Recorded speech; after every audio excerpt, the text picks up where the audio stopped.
The story of Nicolás Maduro Moros begins not in the hallowed halls of political power, but on the bustling, often chaotic streets of Caracas, Venezuela.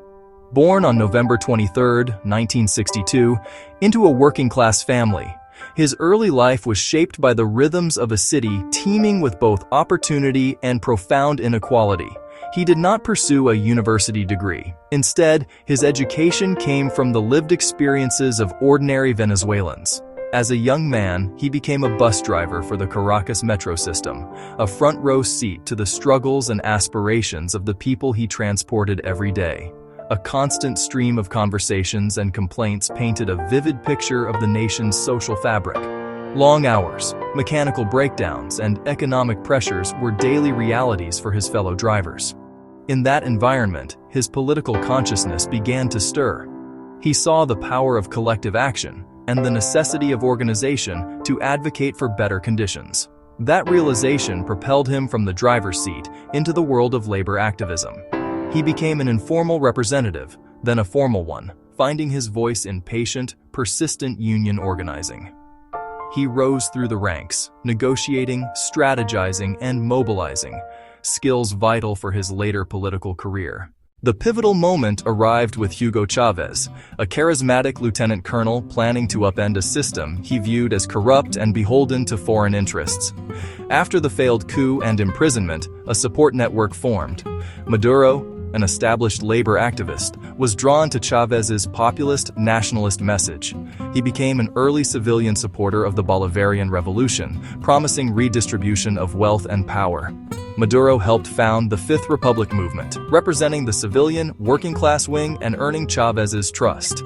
After Chávez's 1998 victory, Maduro's ascent was steady, the 1999 Constituent Assembly drafting a new constitution. He served as deputy, then president of the National Assembly in 2005, helping drive the Chavista agenda and expanding state control.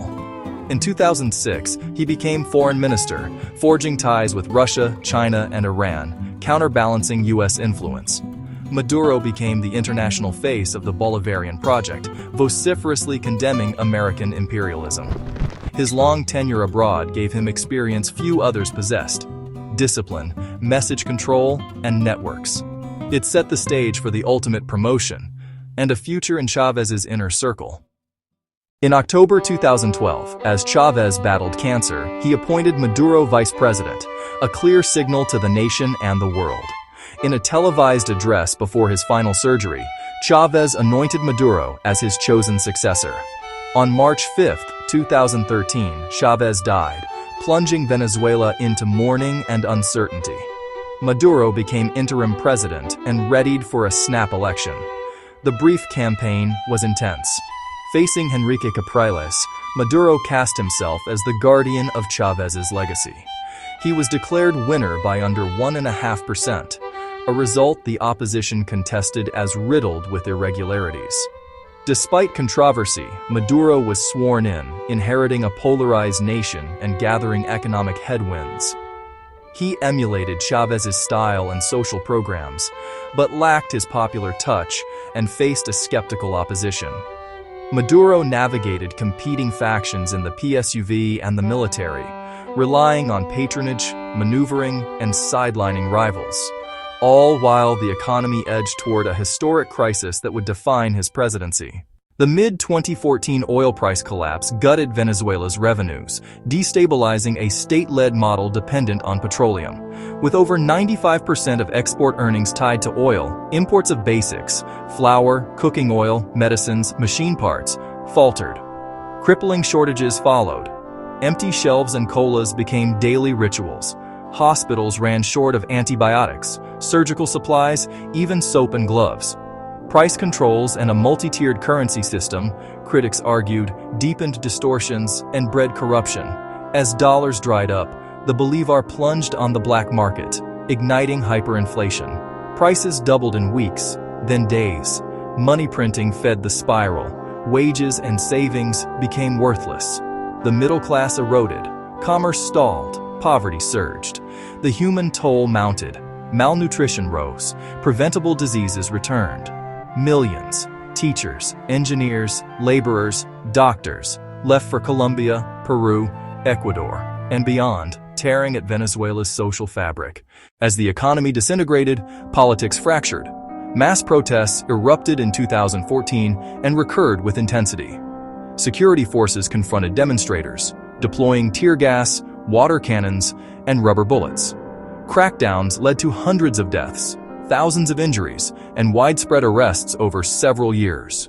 International groups documented credible allegations, extrajudicial killings, arbitrary detentions, torture of detainees.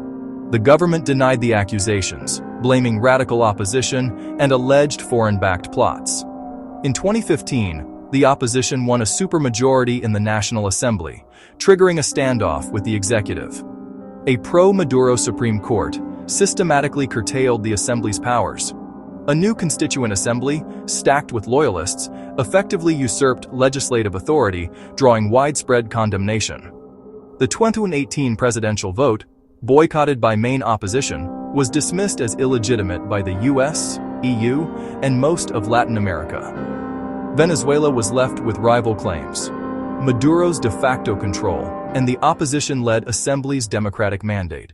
Early Tuesday, January 6, 2026, Caracas awoke to events that would send shockwaves across the globe. Under the cover of darkness, a meticulously planned operation unfolded. According to later U.S. Department of Justice statements, elite special forces raided to detain Nicolás Maduro. Reports indicated his capture without prolonged firefight. Details remained murky.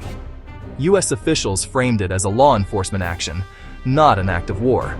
News broke first as unconfirmed rumors. State channels flickered to static, then patriotic music.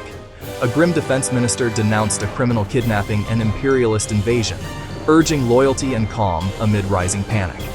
In Washington, the White House confirmed Maduro's custody on a long-standing indictment and his transfer to the United States. The audacity sparked instant global debate. Some hailed a decisive blow against corruption, others condemned a violation of sovereignty.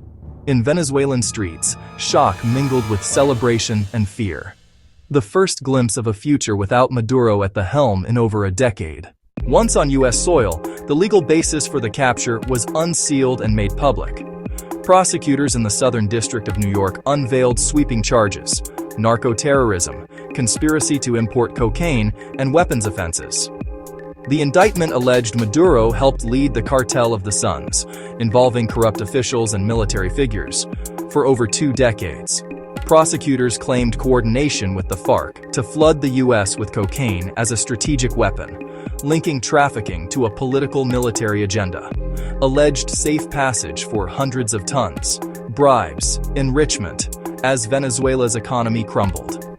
The case framed Maduro less as a political leader than as the head of a criminal organization, with geopolitical implications. Days after his capture, Nicolás Maduro appeared in a U.S. federal courtroom in New York City.